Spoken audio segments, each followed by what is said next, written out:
I'm going to be starting a new series here on YouTube titled, quite plainly, Biblical Befuddle. This is a little title I made up on my own. It's more or less just a little quirk. And it's a topic that I find interesting.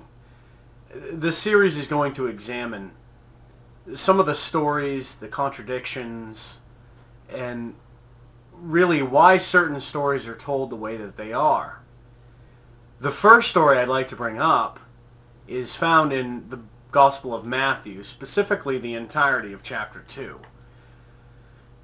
We all remember that the king of the Jews had to be from the Davidic line. Christians will often cite two passages in Jeremiah as being the prophecy that Jesus was going to come to earth. The first is found in Jeremiah 23:5, and it says, "Behold, the days are coming, declares the Lord, when I will raise up for David a righteous branch, and he will reign as king and act wisely and do justice and righteousness in the land." The second passage of interest comes in Jeremiah 33:15, which says, "In those days and at that time I will cause a righteous branch of David to spring forth, and he shall execute justice and righteousness on the earth." Both of these passages are viewed by the majority of evangelical Christians, at least, as being prophecies that Jesus was going to be the coming Messiah.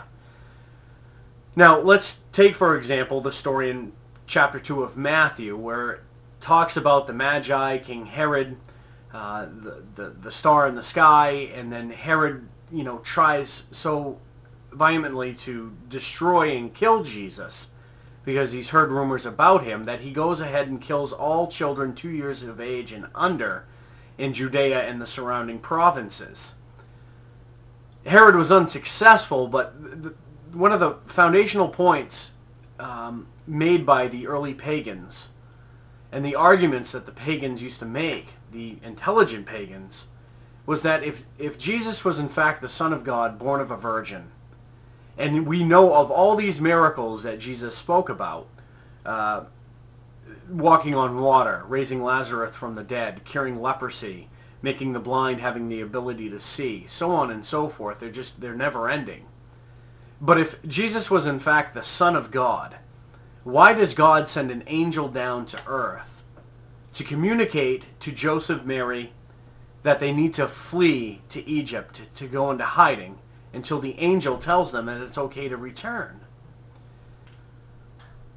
The point that the early pagans used to make is, why does Jesus need to flee at all? If he is in fact the Son of God, and God is his protector, then Jesus can do as he wishes. He doesn't need to flee. He can stand right there, and God will protect him from any oppressors that were to come his way, including King Herod. Now, King Herod in and of itself is an interesting story. He was part of the Herodian dynasty, and they themselves were Hasmoneans. Hasmoneans were not 100% Jewish, nor were they from the Davidic branch, which the Bible tells us is to be king of the Jews. The Messiah and the king must come from the Davidic branch. But yet, the Hasmoneans, such as Herod and his offspring, were part Arab. They were not 100% full-blooded Jews. And it was the Roman Senate that appointed King Herod the Great in roughly 37 BCE.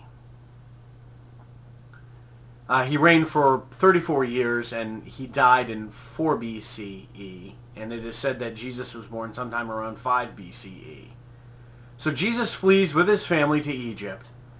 King Herod dies the next year, and then the angelic vision appears to Joseph and Mary, telling them that it's okay to return, and you must return to Judea at once.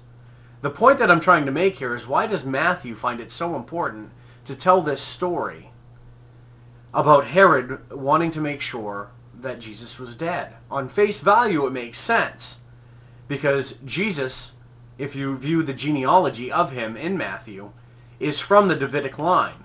Matthew makes sure to make it a point to point out that Jesus' bloodline is in fact from the house of David.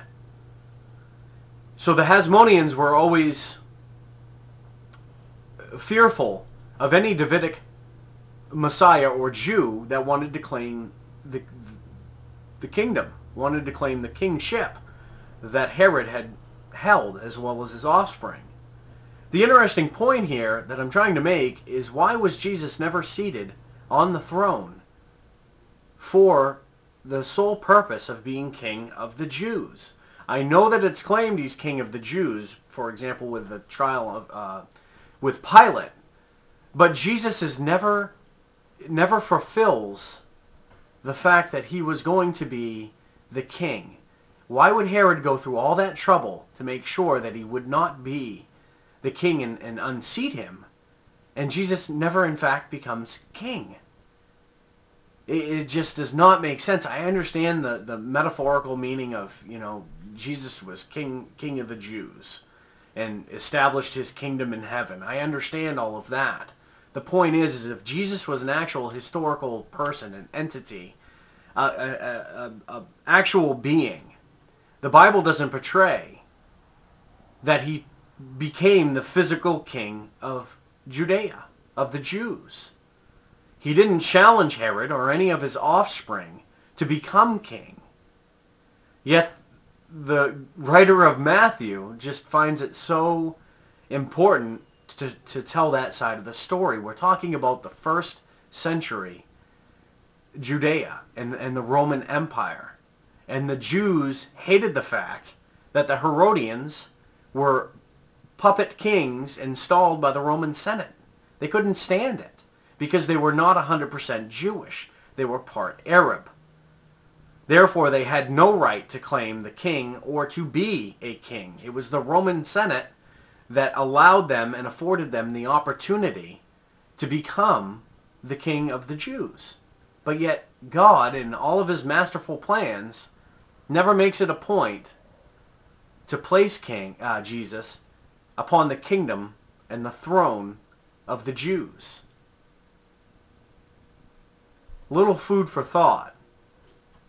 But this aspect, specifically to the book of Matthew, is one of those biblical befuddlements that perplexes non-believers, and rightfully so. May the gift of reason light your way.